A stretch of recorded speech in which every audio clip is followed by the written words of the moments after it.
why did I come here? He wondered. Next day the French army did not renew their attack, and the remnant of Bagration's detachment was reunited to Kutuzov's army. Book 3. 1805. Chapter 1. Prince Vasili was not a man who deliberately thought out his plans. Still less did he think of injuring anyone for his own advantage. He was merely a man of the world who had got on and to whom getting on had become a habit. Schemes and devices for which he never rightly accounted to himself, but which formed the whole interest of his life, were constantly shaping themselves in his mind, arising from the circumstances and persons he met. Of these plans he had not merely one or two in his head but dozens, some only beginning to form themselves, some approaching achievement, and some in course of disintegration. He did not, for instance, say to himself, "This man now has influence, I must gain his confidence and friendship and through him obtain a special grant." Nor did he say to himself, "Pierre is a rich man, I must entice him to marry my daughter and lend me the 40,000 rubles I need." But when he came across a man of position, his instinct immediately told him that this man could be useful. And without any premeditation Prince Vasili took the first opportunity to gain his confidence, flatter him, become intimate with him, and finally make his request. He had Pierre at hand in Moscow and procured for him an appointment as gentleman of the bedchamber, which at that time conferred the status of Counselor of State, and insisted on the young man accompanying him to Petersburg and staying at his house. With apparent absent-mindedness, yet with unhesitating assurance that he was doing the right thing, Prince Vasili did everything to get Pierre to marry his daughter. Had he thought out his plans beforehand he could not have been so natural and shown such unaffected familiarity in intercourse with everybody both above and below him in social standing. Something always drew him toward those richer and more powerful than himself, and he had rare skill in seizing the most opportune moment for making use of people. Pierre, on unexpectedly becoming Count Bezúkhov and a rich man, felt himself after his recent loneliness and freedom from cares so beset and preoccupied that only in bed was he able to be by himself. He had to sign papers, to present himself at government offices, the purpose of which was not clear to him, to question his chief steward, to visit his estate near Moscow, and to receive many people who formerly did not even wish to know of his existence but would now have been offended and grieved had he chosen not to see them. These different people, businessmen, relations, and acquaintances alike, were all disposed to treat the young heir in the most friendly and flattering manner. They were all evidently firmly convinced of Pierre's noble qualities. He was always hearing such words as, "With your remarkable kindness," or, "With your excellent heart, you are yourself so honorable, Count," or, "Were he as clever as you," and so on, till he began sincerely to believe in his own exceptional kindness and extraordinary intelligence. The more so as in the depth of his heart it had always seemed to him that he really was very kind and intelligent. Even people who had formerly been spiteful toward him and evidently unfriendly now became gentle and affectionate. The angry eldest princess, with the long waist and hair plastered down like a doll's, had come into Pierre's room after the funeral. With drooping eyes and frequent blushes she told him she was very sorry about their past misunderstandings and did not now feel she had a right to ask him for anything, except only for permission, after the blow she had received, to remain for a few weeks longer in the house she so loved and where she had sacrificed so much. She could not refrain from weeping at these words. Touched that this statuesque princess could so change, Pierre took her hand and begged her forgiveness, without knowing what for. From that day the eldest princess quite changed toward Pierre and began knitting a striped scarf for him. "Do this for my sake, mon cher." After all, she had to put up with a great deal from the deceased, said Prince Vasili to him, handing him a deed to sign for the princess' benefit. Prince Vasili had come to the conclusion that it was necessary to throw this bone a bill for 30,000 rubles to the poor princess that it might not occur to her to speak of his share in the affair of the inlaid portfolio. Pierre signed the deed and after that the princess grew still kinder. The younger sisters also became affectionate to him, especially the youngest, the pretty one with the mole, who often made him feel confused by her smiles and her own confusion when meeting him.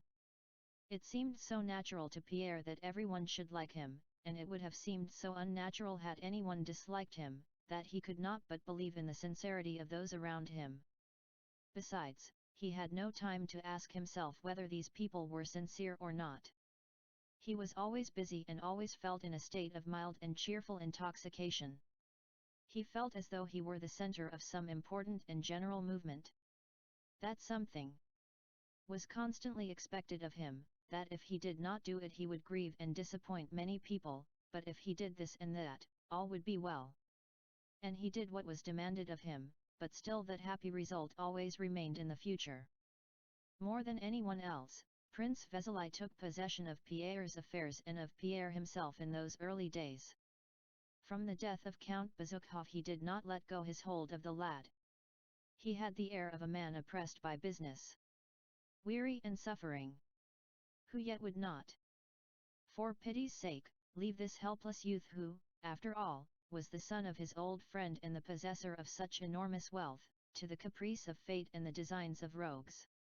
During the few days he spent in Moscow after the death of Count Bezúkhov, he would call Pierre, or go to him himself, and tell him what ought to be done in a tone of weariness and assurance, as if he were adding every time, "You know I am overwhelmed with business and it is purely out of charity that I trouble myself about you, and you also know quite well that what I propose is the only thing possible." "Well, my dear fellow, tomorrow we are off at last," said Prince Vasili one day, closing his eyes and fingering Pierre's elbow, speaking as if he were saying something which had long since been agreed upon and could not now be altered. "We start tomorrow and I'm giving you a place in my carriage. I am very glad. All our important business here is now settled, and I ought to have been off long ago. Here is something I have received from the Chancellor. I asked him for you, and you have been entered in the diplomatic corps and made a gentleman of the bedchamber. The diplomatic career now lies open before you." Notwithstanding the tone of wearied assurance with which these words were pronounced, Pierre, who had so long been considering his career, wished to make some suggestion. But Prince Vasili interrupted him in the special deep cooing tone, precluding the possibility of interrupting his speech, which he used in extreme cases when special persuasion was needed. "Mais, mon cher, I did this for my own sake, to satisfy my conscience, and there is nothing to thank me for. No one has ever complained yet of being too much loved. And besides, you are free, you could throw it up tomorrow. But you will see everything for yourself when you get to Petersburg. It is high time for you to get away from these terrible recollections." Prince Vasili sighed. Yes, my boy. And my valet can go in your carriage." "Ah! I was nearly forgetting," he added. "You know, mon cher, your father and I had some accounts to settle, so I have received what was due from the Ryazan estate and will keep it. You won't require it. We'll go into the accounts later." By what was due from the Ryazan estate Prince Vasili meant several thousand rubles quit rent received from Pierre's peasants, which the prince had retained for himself. In Petersburg, as in Moscow, Pierre found the same atmosphere of gentleness and affection. He could not refuse the post, or rather the rank. For he did nothing that Prince Vasili had procured for him. And acquaintances, invitations, and social occupations were so numerous that, even more than in Moscow, he felt a sense of bewilderment, bustle, and continual expectation of some good, always in front of him but never attained. Of his former bachelor acquaintances many were no longer in Petersburg. The Guards had gone to the front. Dolokhov had been reduced to the ranks. Anatole was in the army somewhere in the provinces. Prince Andrew was abroad. So Pierre had not the opportunity to spend his nights as he used to like to spend them, or to open his mind by intimate talks with a friend older than himself, and whom he respected. His whole time was taken up with dinners and balls and was spent chiefly at Prince Vasili's house in the company of the stout princess, his wife, and his beautiful daughter Helene. Like the others, Anna Pavlovna's career showed Pierre the change of attitude toward him that had taken place in society. Formerly in Anna Pavlovna's presence, Pierre had always felt that what he was saying was out of place, tactless and unsuitable.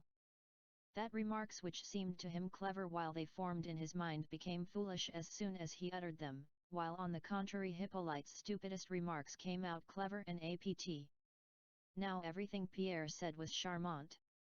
Even if Anna Pavlovna did not say so, he could see that she wished to and only refrained out of regard for his modesty.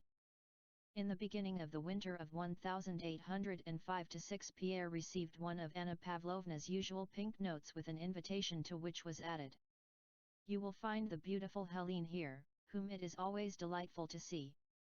When he read that sentence, Pierre felt for the first time that some link which other people recognized had grown up between himself and Helene, and that thought both alarmed him, as if some obligation were being imposed on him which he could not fulfill, and pleased him as an entertaining supposition.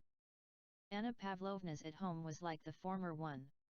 Only the novelty she offered her guests this time was not Mortemart, but a diplomatist fresh from Berlin with the very latest details of the Emperor Alexander's visit to Potsdam, and of how the two august friends had pledged themselves in an indissoluble alliance to uphold the cause of justice against the enemy of the human race. Anna Pavlovna received Pierre with a shade of melancholy, evidently relating to the young man's recent loss by the death of Count Bezukhov. Everyone constantly considered it a duty to assure Pierre that he was greatly afflicted by the death of the father he had hardly known. And her melancholy was just like the august melancholy she showed at the mention of her most august Majesty the Empress Marya Fedorovna. Pierre felt flattered by this. Anna Pavlovna arranged the different groups in her drawing room with her habitual skill. The large group, in which were Prince Vasili and the generals, had the benefit of the diplomat. Another group was at the tea table. Pierre wished to join the former, but Anna Pavlovna, who was in the excited condition of a commander on a battlefield, to whom thousands of new and brilliant ideas occur which there is hardly time to put in action, seeing Pierre, touched his sleeve with her finger, saying, "Wait a bit, I have something in view for you this evening." She glanced at Helene and smiled at her. "My dear Helene, be charitable to my poor aunt who adores you. Go and keep her company for 10 minutes.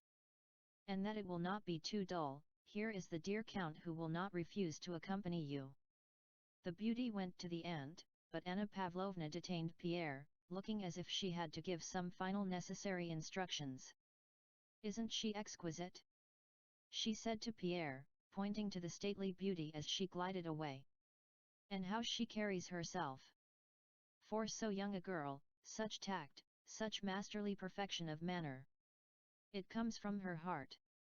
Happy the man who wins her. With her the least worldly of men would occupy a most brilliant position in society. Don't you think so? I only wanted to know your opinion," and Anna Pavlovna let Pierre go. Pierre, in reply, sincerely agreed with her as to Helene's perfection of manner. If he ever thought of Helene, it was just of her beauty and her remarkable skill in appearing silently dignified in society. The old aunt received the two young people in her corner, but seemed desirous of hiding her adoration for Helene and inclined rather to show her fear of Anna Pavlovna. She looked at her niece, as if inquiring what she was to do with these people. On leaving them, Anna Pavlovna again touched Pierre's sleeve, saying, "I hope you won't say that it is dull in my house again," and she glanced at Helene. Helene smiled, with a look implying that she did not admit the possibility of anyone seeing her without being enchanted. The aunt coughed, swallowed, and said in French that she was very pleased to see Helene, then she turned to Pierre with the same words of welcome and the same look. In the middle of a dull and halting conversation, Helene turned to Pierre with the beautiful bright smile that she gave to everyone. Pierre was so used to that smile, and it had so little meaning for him, that he paid no attention to it. The aunt was just speaking of a collection of snuff boxes that had belonged to Pierre's father, Count Bezukhov, and showed them her own box.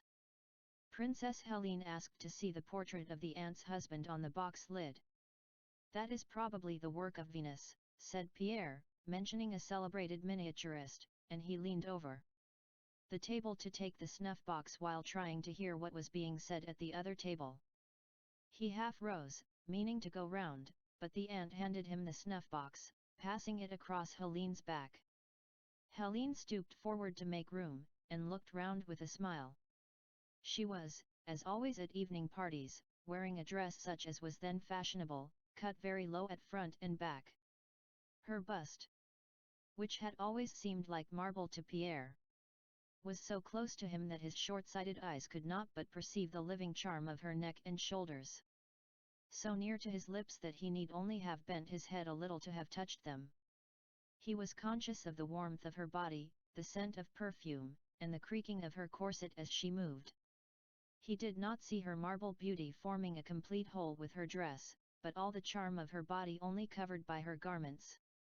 And having once seen this he could not help being aware it, just as we cannot renew an illusion we have once seen through. So you have never noticed before how beautiful I am? Helene seemed to say. You had not noticed that I am a woman? Yes, I am a woman who may belong to anyone to you too, said her glance. And at that moment, Pierre felt that Helene not only could, but must, be his wife, and that it could not be otherwise. He knew this at that moment as surely as if he had been standing at the altar with her. How and when this would be he did not know, he did not even know if it would be a good thing. He even felt, he knew not why, that it would be a bad thing. But he knew it would happen. Pierre dropped his eyes, lifted them again, and wished once more to see her as a distant beauty far removed from him, as he had seen her every day until then, but he could no longer do it. He could not. Any more than a man who has been looking at a tuft of steppe grass through the mist and taking it for a tree can again take it for a tree after he has once recognized it to be a tuft of grass. She was terribly close to him. She already had power over him, and between them there was no longer any barrier except the barrier of his own will. Well, I will leave you in your little corner, came Anna Pavlovna's voice, I see you are all right there. And Pierre, anxiously trying to remember whether he had done anything reprehensible, looked round with a blush. It seemed to him that everyone knew what had happened to him as he knew it himself. A little later when he went up to the large circle, Anna Pavlovna said to him, I hear you are refitting your Petersburg house? This was true. The architect had told him that it was necessary, and Pierre, without knowing why, was having his enormous Petersburg house done up. That's a good thing, but don't move from Prince Vasili's. It is good to have a friend like the prince, she said, smiling at Prince Vasili. I know something about that. Don't I? And you are still so young. You need advice. Don't be angry with me for exercising an old woman's privilege. She paused, as women always do, expecting something after they have mentioned their age. If you marry it will be a different thing, she continued, uniting them both in one glance. Pierre did not look at Helene nor she at him. But she was just as terribly close to him. He muttered something and colored. When he got home he could not sleep for a long time for thinking of what had happened. What had happened? Nothing. He had merely understood that the woman he had known as a child, of whom when her beauty was mentioned he had said absent-mindedly, yes, she's good looking, he had understood that this woman might belong to him. But she's stupid. I have myself said she is stupid, he thought. There is something nasty, something wrong, in the feeling she excites in me. I have been told that her brother Anatole was in love with her and she with him, that there was quite a scandal and that's why he was sent away. Hippolyte is her brother. Prince Vasili is her father. It's bad. He reflected, but while he was thinking this, the reflection was still incomplete. He caught himself smiling and was conscious that another line of thought had sprung up. And while thinking of her worthlessness he was also dreaming of how she would be his wife, how she would love him become quite different, and how all he had thought and heard of her might be false. And he again saw her not as the daughter of Prince Vasili, but visualized her whole body only veiled by its grey dress. But no. Why did this thought never occur to me before? And again he told himself that it was impossible, that there would be something unnatural, and as it seemed to him dishonorable, in this marriage. He recalled her former words and looks and the words and looks of those who had seen them together. He recalled Anna Pavlovna's words and looks when she spoke to him about his house. Recalled thousands of such hints from Prince Vasili and others. And was seized by terror lest he had already, in some way, bound himself to do something that was evidently wrong and that he ought not to do. But at the very time he was expressing this conviction to himself, in another part of his mind her image rose in all its womanly beauty. Chapter 2. In November, 1805, Prince Vasili had to go on a tour of inspection in 4 different provinces. He had arranged this for himself so as to visit his neglected estates at the same time and pick up his son Anatole where his regiment was stationed. And take him to visit Prince Nicholas Bolkonsky in order to arrange a match for him with the daughter of that rich old man. But before leaving home and undertaking these new affairs, Prince Vasili had to settle matters with Pierre, who, it is true, had latterly spent whole days at home, that is, in Prince Vasili's house where he was staying, and had been absurd, excited, and foolish in Helene's